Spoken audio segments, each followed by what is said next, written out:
देवता मेरे आंगन में उतरेंगे कब, जिंदगी भर यही सोचता रह गया। और मेरे बच्चों ने उस चांद को छू लिया, जिंदगी भर जिसे पूछता रह गया। हाथ में कटोरा और पीठ पर बोरा, गरीब किसान का बच्चा स्कूलों में जाता है तो क से कबूतर, ख से खरहा और ग से गधा पढ़ाया जाता है। प्रदेश की गाजीपुर लोकसभा सीट से समाजवादी पार्टी के सांसद अफजाल अंसारी ने गुरुवार 9 अगस्त को संसद के बजट सत्र के दौरान कुछ ऐसा किया जिससे उनका एक वीडियो सोशल मीडिया पर वायरल हो रहा है, जिसमें अफजाल अंसारी सदन में शिक्षा मंत्रालय के बजट में अनुदान की मांगों पर चर्चा में भाग ले रहे थे। तभी अचानक सांसद अफजाल अंसारी का एक हाथ उनकी जेब में ही था। उसी दौरान लोकसभा स्पीकर ने कहा कि स्पीकर साहब ने बताया है कि जब सदस्य बात करते हैं तो एक हाथ जेब में न रखें। माननीय पीठासीन अध्यक्ष जी, आपने हमको वर्ष 2024-25 के लिए शिक्षा मंत्रालय के बजट में अनुदानों की मांगों पर चर्चा में भाग लेने का अवसर प्रदान किया। मैं इसके लिए आपका आभारी हूं। माननीय लोहिया जी ने कहा था कि निर्धन हो या धनवान, सबको शिक्षा मिले समान। आज ये दुख का विषय है कि शिक्षा विभाग ने अनुदानों के लिए जो अपने बजट में प्राविधान किया है, उसमें ये अफसोसनाक स्थिति है कि SC, ST और OBC के लिए जहां बजट में वृद्धि करने की आवश्यकता थी, वहां उनके लिए निर्धारित बजट में भारी कटौती की गई है। और इसी क्रम में डॉक्टर भीमराव अंबेडकर साहब एक सेकेंड फाउंडेशन, एक सेकेंड अभय कुमार जी, इसका बजट जो पहले से ही बहुत कम था, इससे पहले मात्र भी 40 करोड़ रुपया। इससे पहले भी माननीय स्पीकर जी साहब ने बताया कि जब सदस्य बात करते हैं एक हाथ जेब में ना रखें। इस बहरहाल इस बार ये 40 करोड़ का भी जो बजट था, इसे घटा करके अब 30 करोड़ कर दिया गया। एक मानसिकता का पता चलता है। ये भी देखने की बात है कि इस बजट में अल्पसंख्यकों की शिक्षा के लिए उसमें भी पहले की तुलना में भारी कटौती की गई, जबकि उसमें व्यापक वृद्धि की आवश्यकता थी। बजट में SC, ST, OBC को जो मुफ्त कोचिंग के माध्यम से उनको शिक्षा के लिए सहूलियत प्रदान करने का जो बजट था, वो भी पहले से बहुत कम था। लेकिन अफसोस की बात है कि जो था 47 करोड़ रुपया, उसे भी घटा करके अब मात्र 35 करोड़ रुपया कर दिया गया।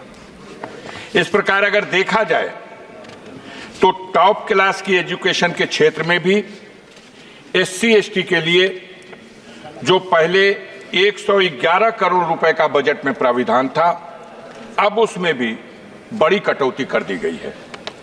मानवर, आपके माध्यम से हम दो पंक्ति की कविता के साथ अपना भाव, अपना विचार सदन में रखना चाहते हैं कि देवता मेरे आंगन में उतरेंगे कब, जिंदगी भर यही सोचता रह गया। और मेरे बच्चों ने उस चांद को छू लिया, जिंदगी भर जिसे पूछता रह गया। आज जब दुनिया शिक्षा के माध्यम से, टेक्नोलॉजी के माध्यम से, साइंस के माध्यम से अपनी उन्नति के शिखर पर पहुंच रही है, तब हमारे देश में शिक्षा में खास तौर से जो कमजोर वर्ग है, SC, ST है, OBC है, माइनॉरिटी के लोग हैं, इनके शिक्षा के प्रति जागरूक करने और बढ़ावा देने के उद्देश्य से बजट में बढ़ाकर प्राविधान किया जाना था, जिसमें बड़े पैमाने पर कटौती की गई। ये इस सरकार की दूषित मानसिकता का एक प्रमाण है। वैसे भी हमारे देश में विडंबना का विषय यह है कि दोहरी शिक्षा नीति लागू है। एक तरफ वो शिक्षा जो सरकारी स्कूलों के माध्यम से गांव में रहने वाले गरीबों के लिए उपलब्ध है, जहां आज भी हाथ में कटोरा और पीठ पर बोरा गरीब किसान का बच्चा स्कूलों में जाता है तो क से कबूतर, ख से खरहा और ग से गधा पढ़ाया जाता है।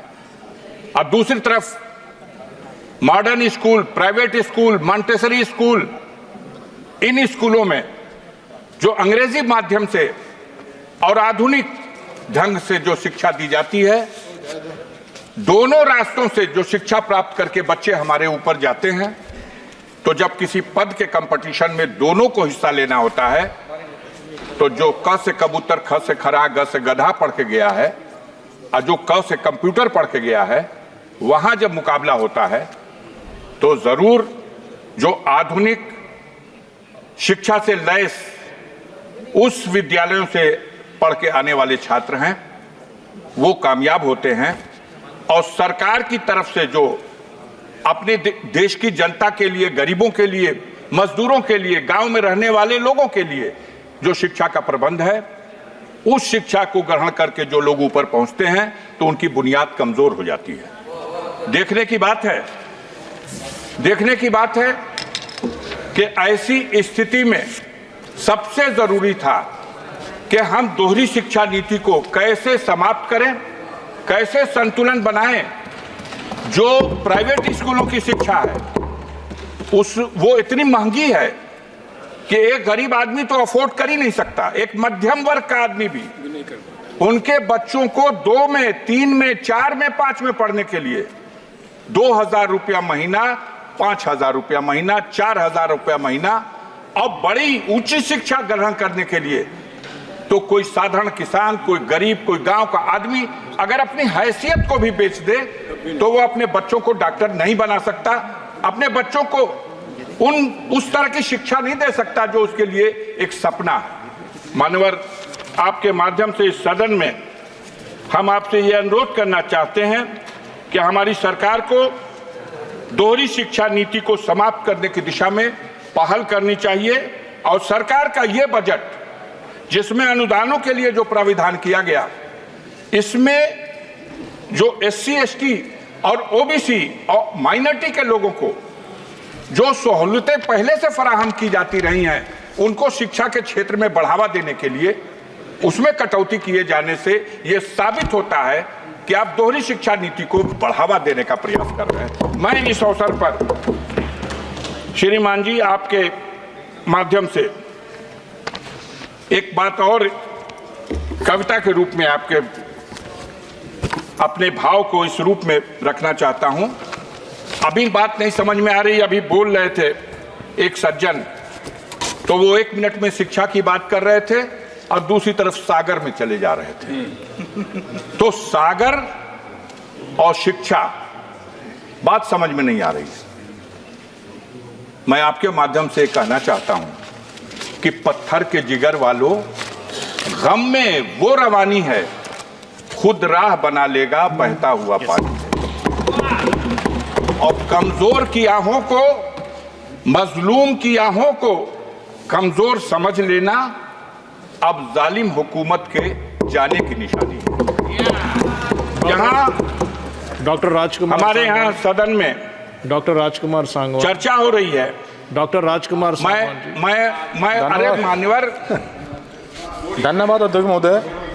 नहीं बहुत समय दिया। आपकी नज़र विधानसभा और लोकसभा में हुई खास बहस की खबरें सबसे पहले देखने के लिए हमारे चैनल को सब्सक्राइब करें और बेल आइकन दबाएं ताकि हर नई खबर सबसे पहले आपको मिले। फिर मिलते हैं अगली खबर के साथ, तब तक के लिए अलविदा।